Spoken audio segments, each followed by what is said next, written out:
On the brink of death in Battlefield 6, I was quickly reminded of the classic phrase, "only in Battlefield."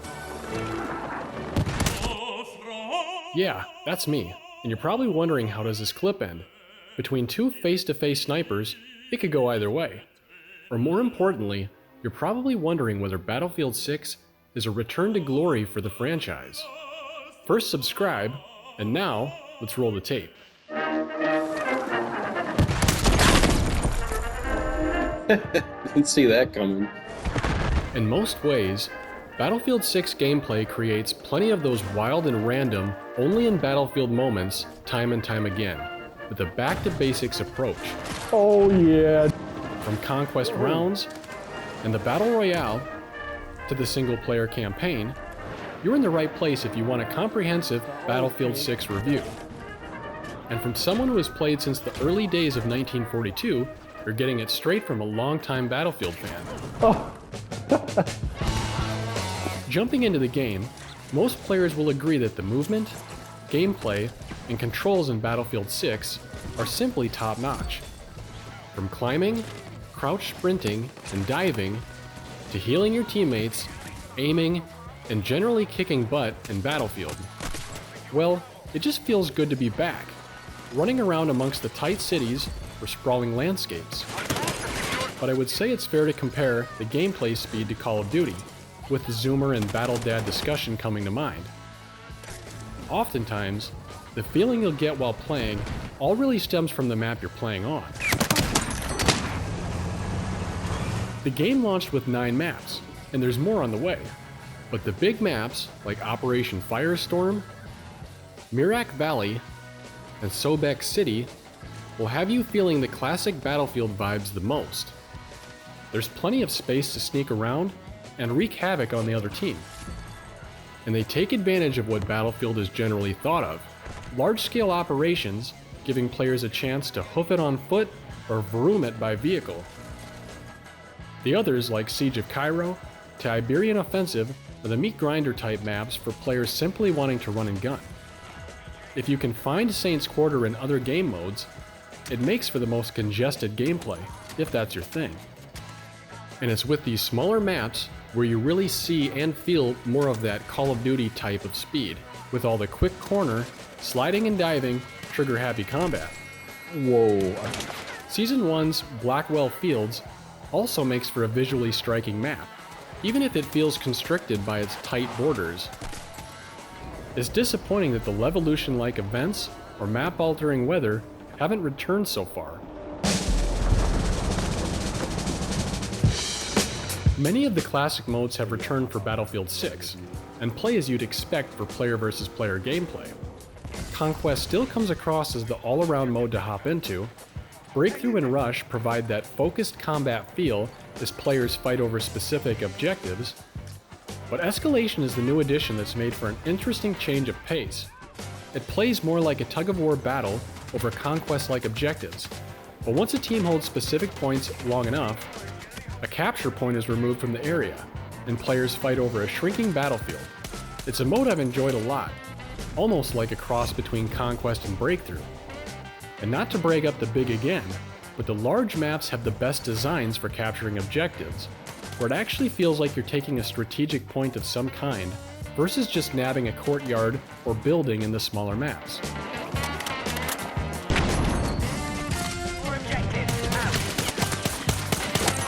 It's probably no surprise by now that Battlefield 6 has brought back classes. Like games before, Engineer seems to be the best all-around class to use. Assault has great gear, but you generally run dry on ammunition pretty quickly. If you want to rank up fast, Support is the way to go, with all the supply drops and medic revives. Recon is for the sneaky, but there aren't enough large maps to feel like you can use it enough. And don't forget that your weapons can be mixed across each class. Like any first-person shooter game these days, there are plenty of guns, gear, and accessories to unlock. You can bet that if you take a crap in enemy territory, you're probably getting points for it, making you feel like there's always something to work towards, even if it becomes overwhelming with all the perks and outfits thrown in as more customizing options. It takes a while to work your way up to your first set of gadgets you can swap out, and the weapons generally perform similar to each other. Automatics, for example, once you start decking them out, you'll hardly see a difference between them. For 64 total players in the main gameplay, it occasionally feels like there are too many vehicles in the big maps and too many players in the small ones, making defense feel like you're holding back a zombie horde that can shoot back. But for all the rock, paper, scissor combat variables known to Battlefield, it also feels like everything is kept in check. So one chopper or tank doesn't rule the landscape. Speaking of being Top Gun on the battlefield, the free-to-play and much anticipated Battlefield REDSEC is intense to say the least. There. I was a big fan of Firestorm, and this Battle Royale is a strong, next-level successor with vehicles, in-battle upgrades and missions, and a Hellfire map waiting to be demolished by your buddies. In fact, it's so nice, you can't help but wonder why this isn't a playable Conquest map. For a survival-type mode, it feels like there's so much player choice involved with how you want to play around. They've even found a clever way of incorporating classes in the combat, giving this Battle Royale a personal Battlefield touch. Currently, the community has noted the damaged reward challenge system for players trying to rank up, and there's a lack of a solo mode, often making you feel like a lone survivor when playing with strangers. REDSEC's Gauntlet also shakes up Battlefield mode traditions by having players outscore each other by completing various missions. It's the ultimate face-off between squads, with the lowest scoring teams getting the boot. I was skeptical at first, but this has been a blast. Maybe because I had a chatty team with solid teamwork. Oh, I just wiped the squad. Nice, that was probably it that just ended it. For Portal, I'm hopeful this will grow more with the developers and community over time.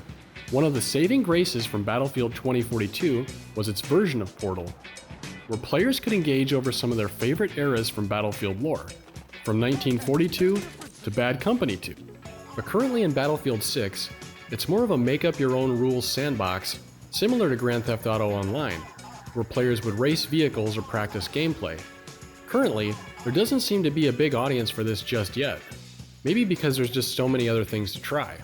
So time will tell how this will evolve.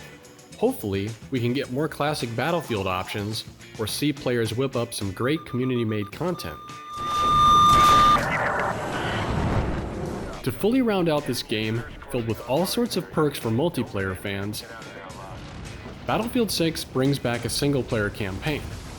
The opening scene quickly lays the groundwork for a worldwide battle between NATO forces and an emerging, mysterious army called the Pax Armada.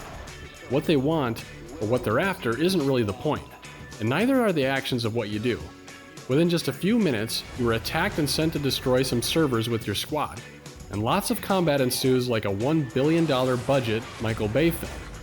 The story and your goal are just hard to follow, with all dialogue sounding like it went through a ChatGPT prompt to make it sound more military-like. Let's evac the high prio VIP to the LZ and the DMZ, ASAP. Well, that's the gist of it anyway.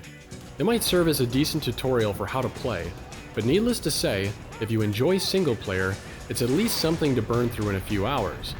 Otherwise, just go play the multiplayer for the most memorable warfare. But between the single player, Battlefield REDSEC, and solid, all-out warfare, there's a reason why Battlefield 6 has had one of the biggest launches of the franchise. It's simply jam-packed with something for everyone, even if it plays it a little safe with the core multiplayer, giving gamers exactly what they wanted, a more destructive and realistic title similar to Battlefield 3 and 4. The game might be trying to do too much all at once, but it's fair to say that most gamers will enjoy Battlefield 6. Up next, discover the game frequently called Battlefield in VR, or revisit Battlefield 2042 and why it's probably better than you remember. Thanks for watching.